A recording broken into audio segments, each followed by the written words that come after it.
again in the hospital room. I can't verify that, so I don't know if sure that's true or not, but I'll find out more about that. So I'm in a coma. Third day in the coma, there is no frontal lobe activity, which means I'm brain dead. I'm an organ donor. What do you do with organs? Thank you, Clyde. What do you do with your organs when you're brain dead? You harvest them, right? That's a bad way of saying it. So they gave me my last rites from my mom was Catholic. They pulled 4 liters of water on my forehead, and they pulled the blood on me. I started breathing on my own breath. God's breath came down into my lungs. Heaven meets earth. I was going to practice that.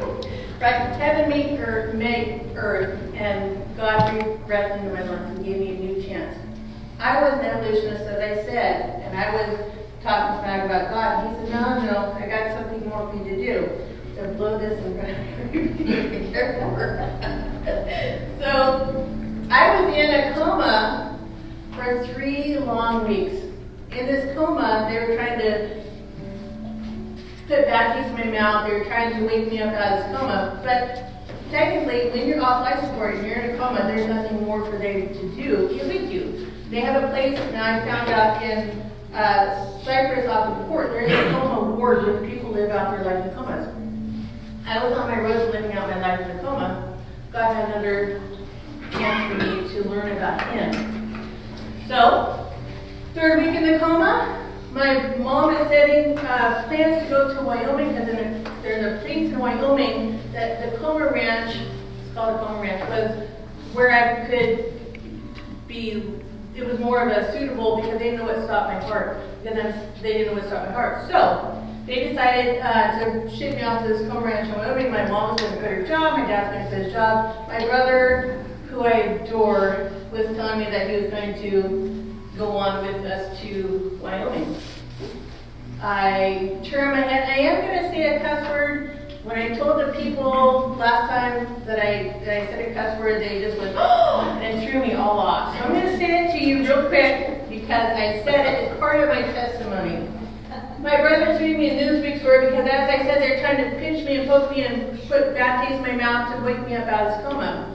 My brother came home after work, took me to the hospital bed, which he did every night.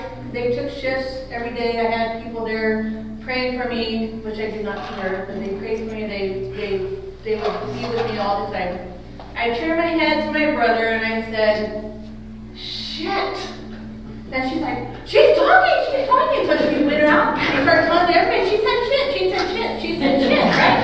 I'm sure that's the last word I heard was shit to everybody. Every cowboy at the barbecue was saying, shit, what happened? I'm sure that's what I heard. So that's the first thing I said. So that was my favorite word. The seniors that I told that to, they went, oh! And I just froze. I'm like, oh. And I couldn't remember it in my brain just went blank. So those are my first words. I learned how, out of a coma after 3 weeks, I had to learn to hold my head up. The head's really heavy. You see these babies with their head? They're like, ugh. But because your head's really heavy, it's all chock full of these beautiful brains that God's given us.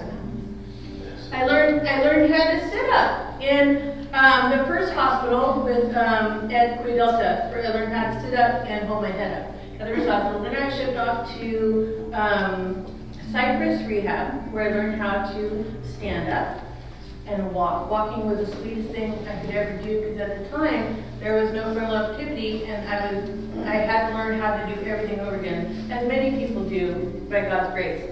So I had to learn how to do everything over again. I learned to walk, which was beautiful because I hadn't walked in 3 months. Then I learned how to talk. Yay! I learned how to eat food with a spoon, baby food. Let me tell you, for experience, split pea and baby food sucks. It's horrible. It's so bad. Baby food, the fruits are pretty good. Baby food is caca. It's so bad.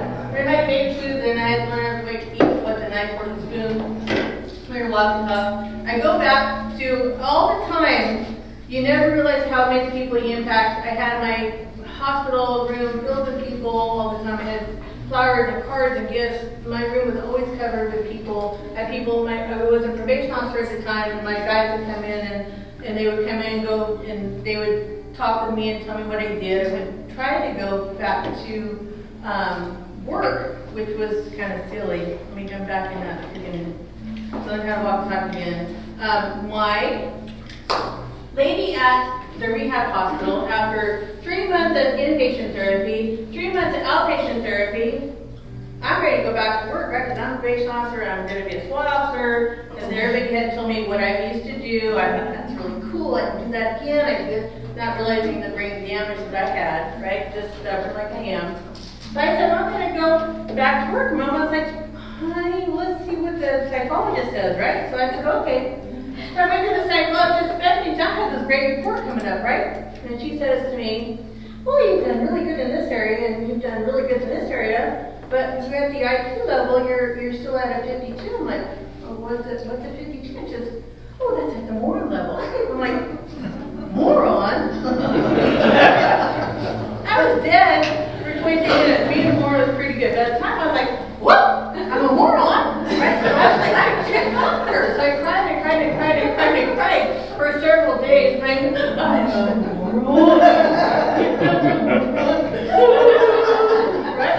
And then I got mad, and my whole personality is Chelle, the gunslinging, toting probation officer, going to be a cop swap someday, came out, and I went, no, I'm not going to take that. So I went to my old academy classes, and they babied me, because they came to the hospital, and they came to my house, and they're really good guys, right? It's my Lieutenant Wheeler and Chief McDermott, they're amazing people, right? Came baby me, and they went back to the academy classes, and I thought, well, I'm going to be, I can't read and I can't write. So I saw this lady at the school after I was defeated, and she says, and I said, what do you do? And she says, well, I'm an ESL teacher for the non-English speaking students. So I'm like, well, can you help me learn how to read and write again? It's like, yeah, come on in. So I learned how to read and write with all these ESL students because I was determined I wasn't going to be a moron. So I started learning to read and write with these ESL students from all over the world. You're amazing people. Susan Franciscovich is still my hero because she took me in and she says, come let's learn how to read and write. I went to my old gym because I wasn't fluffy like I am now. I was in tip-top shape. I was in tip-top shape. Went to my old gym. I said, well, let me see what I can do as far as balance and coordination because I was gone too. So I went to my gym class. Couldn't do any gym classes. Went to just a regular class, and I saw this lady out there, an old lady, and she says, and I said, what do you do here? And she says, honey, I'm the groom and granny, my name is June. And I told her what had happened briefly, and I said, I need to learn how to balance and coordinate again. She says, well, come on in. And so she taught me how to balance and how to walk straight and how to clap my hands. I mean, you think about it, clapping your hands, I could do that. I was like this. It was horrible. It was horrible. But I had air in my lungs, and the hospital had let me go, and I was just a simple person learning how to do everything over again. My mean Catholic nun, still in my brain, as I went to Ojai, I met my husband. He thought I was adorable and simple. I thought I was just adorable and simple, so he was gonna be my boyfriend, and I was gonna be his girlfriend. And so I went to Ojai with him, which my mom was furious with because a new creation at 3 months old. I think about some man she didn't know. And I met my husband, we married. I went to this lady in the home kept saying, well, come to church, come to church, come to church, come to church. I'm like, no, I didn't want to come to church because I was mad at God because he'd taken everything away from me. Just as Jonah, pastor thinks of him as Jonah. Everybody has a character, a person in the Bible they can relate to. Mine was Paul because I was a strong evolutionist, and God shut my mouth and said, no, you're going to be my child. You're going to learn how to glorify me. So I learned. So I had a son named Donnie, and after 3 months of having Donnie as a 7-year-old child, I didn't know what I was doing, right? So this lady came to buy me church. And I said, well, do you have child care? It's like, yeah, we have child care. Come on in. Because I need just a break. And that's how God got me through the door. That's why children are so precious to me. Because some mommy sometime might need a break that she will have a chance to find the Lord. So I went to church. I joined with a sermon on Jonah. Pastor James was doing a sermon on Jonah, and I was like, oh, there's a reason why I died. There's something more for me to do. There's something right. So I learned how to read the Bible through my shots. I started teaching toddlers, and the sweet thing about God is He'll get you where you're at. He started me over again and gave me a second breath to breathe, to glorify His name. There's a lot of scripture I was going to say to you, but I don't remember it now because I'm freaking out.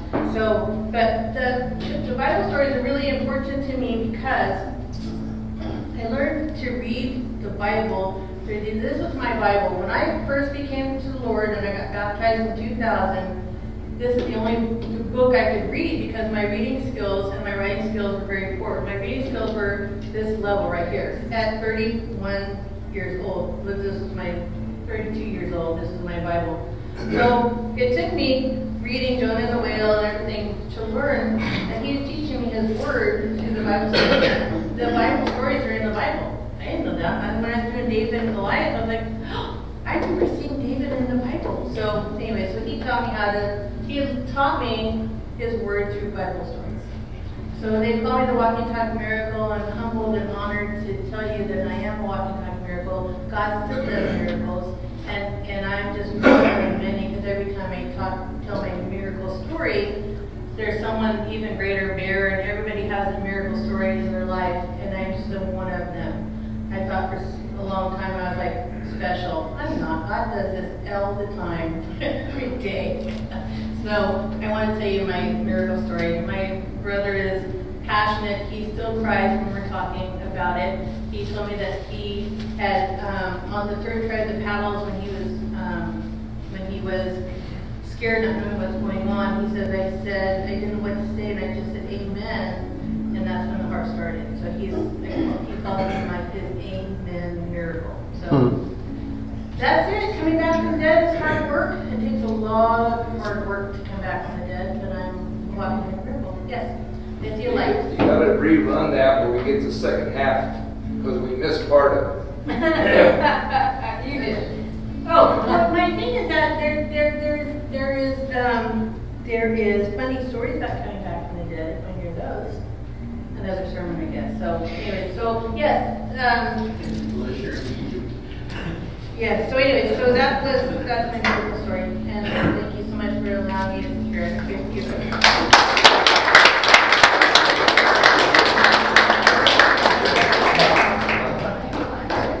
Oh, goodness gracious. God knows. Thank you. Thank you.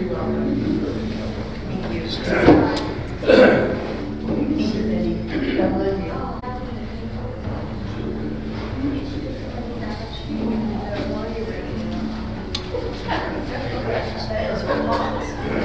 That was an awesome testimony. And I asked Carol just to kind of pass out some songs, but every time I hear Shelle's story, my heart is stirred. My heart is stirred at the mercy of God. There's several ways I want to say it. Today, kind of put it together would be awesome. Many ways he chooses. My brother was like, you got to choose testimony, you got to get it out to the world. That's when you can be a vehicle that will share God's glory. I'm going to start from the last song. That's why I One of the last thought songs. you can film it in different ways because I was really abused at one point with my son's father. And there's so many ways that God has.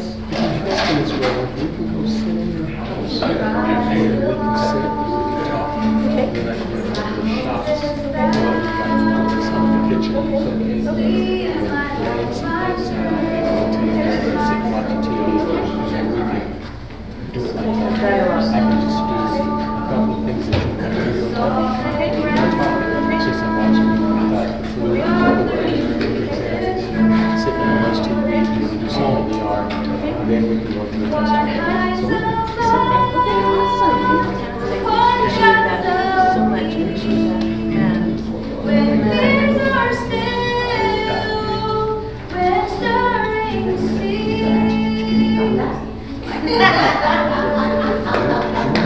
No, never. I have a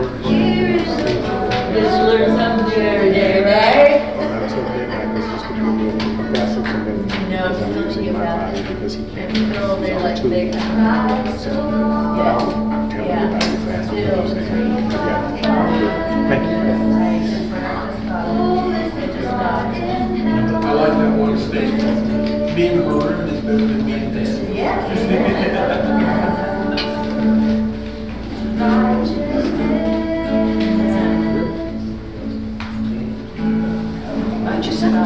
I'm good. How's it?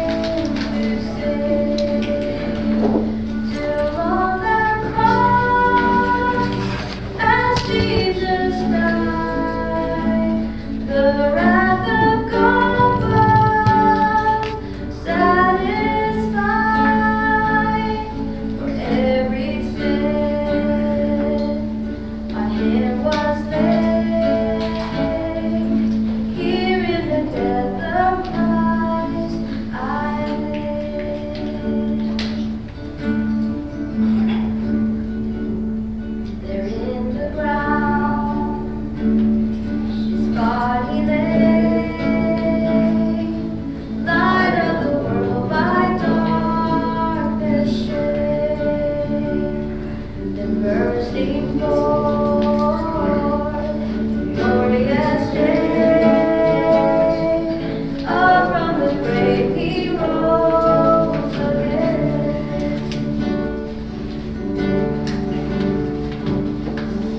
And as he stands in victory, his curse has lost its grip on me. I am his, he is mine, bought with the precious blood of Christ. Yes, I'm bought with the precious blood of Christ. I want to,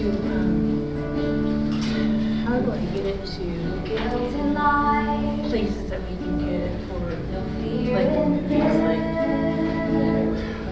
this for is that? the How do power I of do that? Well, like, Christ the in movie Shattered, me. really the kids ran From to life's first and cry to my final probation breath. company, production Jesus company. commands my Whose name destiny. is it? Who do we contact? And no Right now, power we of can get a movie. hell, no schemes of man can ever pluck me from his hand till he returns. Technology is not my thing. Calls me home. Okay. Thank you. Here in the power of Christ, I'll stand. No guilt in life, no fear in death. This is the power of Christ from life's first cry to my final breath. Jesus commands my destiny, and no power of hell, and no schemes from man can ever pluck me from his powerful hand till he returns or calls me home. Here in the power of Christ, I shall stand.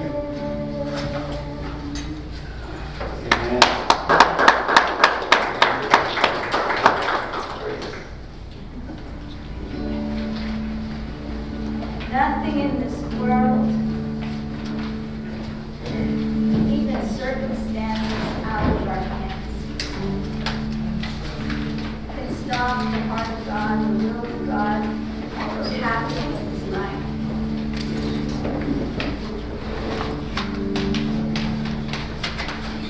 When the trumpet of the Lord shall sound, and time shall be no more, and the morning breaks eternal, bright and fair.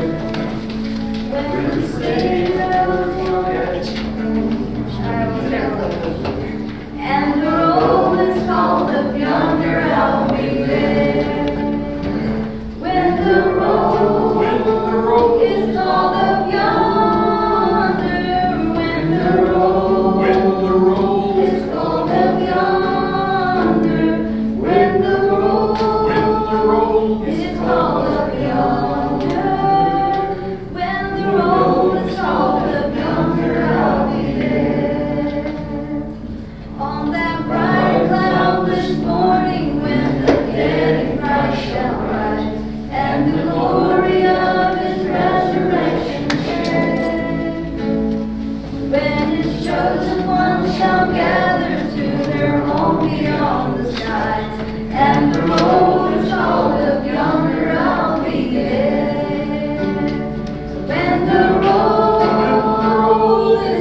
Let us talk of all His wondrous love and care. Then when all life is over and our work on earth is done, then through all the talk of yonder I'll be there. When the roll is called up yonder, when the roll is called up yonder, when the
calleth now, come and dine. The disciples came to land, thus obeyed Christ's command, for the Master called